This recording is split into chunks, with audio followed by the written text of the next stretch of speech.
Say, God bless the child. She's one of the people featured in America I Am, Legends, Rare Moments, and Inspiring Words, put together by Tavis Smiley, as we go now to Los Angeles to speak with him.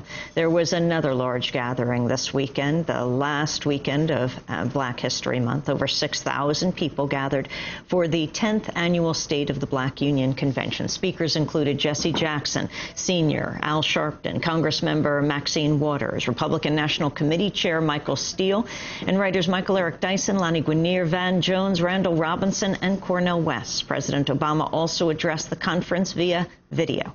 Tavis Smiley is the founder and organizer of the annual gathering. He's host of Tavis Smiley on PBS and the Tavis Smiley Show from PRI. Earlier this year, he launched the first national traveling exhibition dedicated to the 400-year struggle of African Americans. It's called America I Am, the African American imprint. Tavis Smiley is also the author and editor of over a dozen books, including the New York Times bestsellers Covenant with Black America, The Covenant in Action, and What I Know for Sure, My Story of Growing Up in America. His latest book is the third in the Covenant series. It's called Accountable, Making America as Good as Its Promise. Tavis Smiley joins us now from Los Angeles, California. He was supposed to be in New York, but it is snowing mighty hard here. Welcome, Tavis. It's good to see you in Los Angeles, at least. Hey, Amy. Nice to see you. Sorry I'm not there, but the minute we finish talking, I'm on my way there. We have a book signing in New York tonight, so I'm headed there in just a matter of minutes. Well, Tavis, thank you for joining us. The State of the Black Union. Talk about where African Americans are today in this age, in this era of the first African American president. We've been having these conversations, Amy. We've talked about it before on this wonderful program, Democracy Now! We've been conducting these conversations for 10 years now. I could not have imagined back in 2000 when I convened the first conversation that 10 years later we'd still be doing this. And I could not have imagined also, or I should say I neither could have imagined that we'd be having this conversation in year 10 against the backdrop of, to your point, the first African-American president. For that matter, I could not have imagined 10 years ago that the head of the Republican Party would be an African-American, two black men as the head of the two major political parties in this country. Could not have imagined that 10 years ago. So clearly progress has been made. On the other hand, we now have to battle against this notion that the mainstream media and others want us to buy into, that because we have an African-American president, we live in a post-racial America. America may very well be less racist, given that so many of us, black, white, and others, voted for President Obama as a candidate. We may be less racist, but we are not post-racial, and I don't want us to hasten to believing that just because we have an African-American president in this multicultural, multiracial, multi-ethnic America, that there isn't work to be done on behalf of those who are disenfranchised politically, socially, economically, and culturally, persons most often of color. So there's work to be done. There's an ally in the White House, perhaps, that can help us advance this agenda, but only if we hold him accountable. President Obama made promises when he ran. There are other issues that really didn't get addressed in this campaign. And while I celebrate him, I revel as an African-American man in the first black president, Amy. I understand that there's honor in accountability. I understand that great presidents aren't born, great presidents are made. I want him to be a great president. I believe he can be, but only if we help make him a great president by holding him accountable. Last year, when I tried to raise these issues of accountability, as I've always done in every presidential race, there are some people who want to give me some pushback about this accountability talk, as it were. The irony of it now is that in every speech the president gives, including the one he gave to us over the weekend, he's talking about what? Accountability for him, for Congress, for Wall Street, for the auto industry. The message is accountability, and that's what this third and final book in the Covenant trilogy is all about.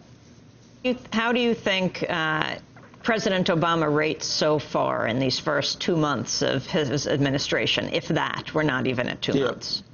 I think they're going to have an interesting they're going to have to increase the size of the book for his first 100 days, whatever will be said about him, given how aggressive he has been in the first 30 or 40. I think he's off to a great start in terms of being aggressive, in terms of inspiring the American people, letting them know he's on the job, and that he's on the case every single day while on the job. So I think he's off to a great start of being aggressive. It takes time. I don't believe in a grace period for any president. No grace period. You got to get to work on day one. That's why we elected you, particularly particularly in these economically perilous times. But I think he's off to a very aggressive start, and so I celebrate that. But again, this is not a sprint. It's a marathon.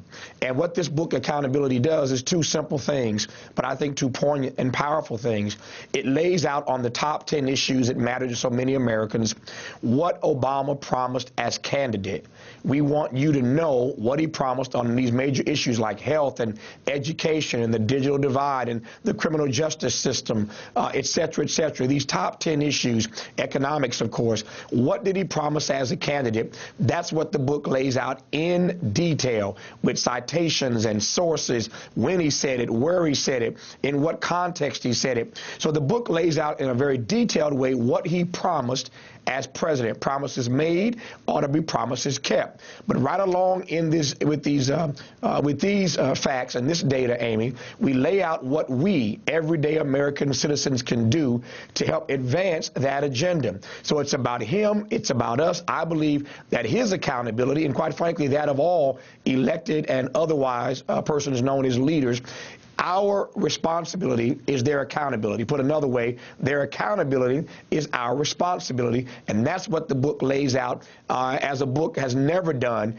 especially at this critical point at the start of a presidential administration. So we can follow along, have a playbook, a guidebook, a checklist for what they're doing and what they're not doing, and staying on top of that. That's what accountable is. Overall, Tavis Smiley, African-American unemployment's about 12.6%. For young black men, it is far higher. What is the solution?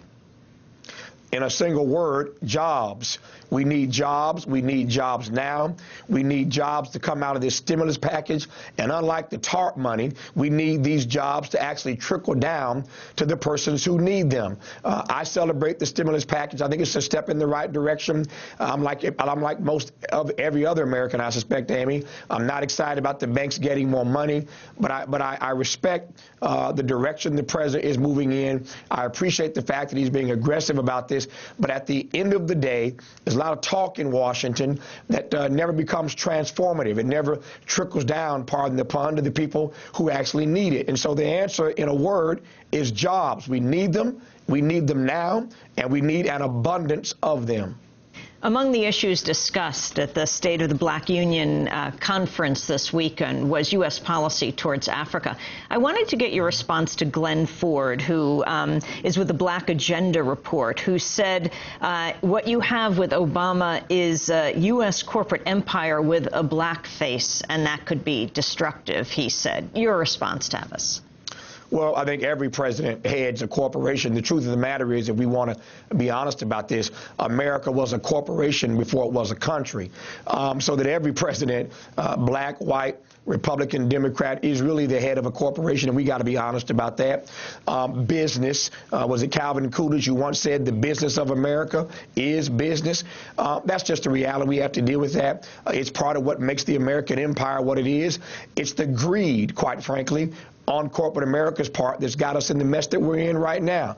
So there's no denying, there's no arguing that America, again, is run by, in so many ways, these corporations. So that Obama, I guess the point I'm making here is I don't want to cast aspersion on him as opposed to any other president who inherits a country that is run by corporations. I will say that I've been was disappointed when President Obama was passing out some of these cabinet appointments with the number of people from Wall Street that were pulled into the economic team. I just don't think that you advance the cause of the country by pulling in the same people who helped get us into the mess that we're in. Some of the persons on his economic team were part of the deregulation effort over these last 12, 14 years in Washington.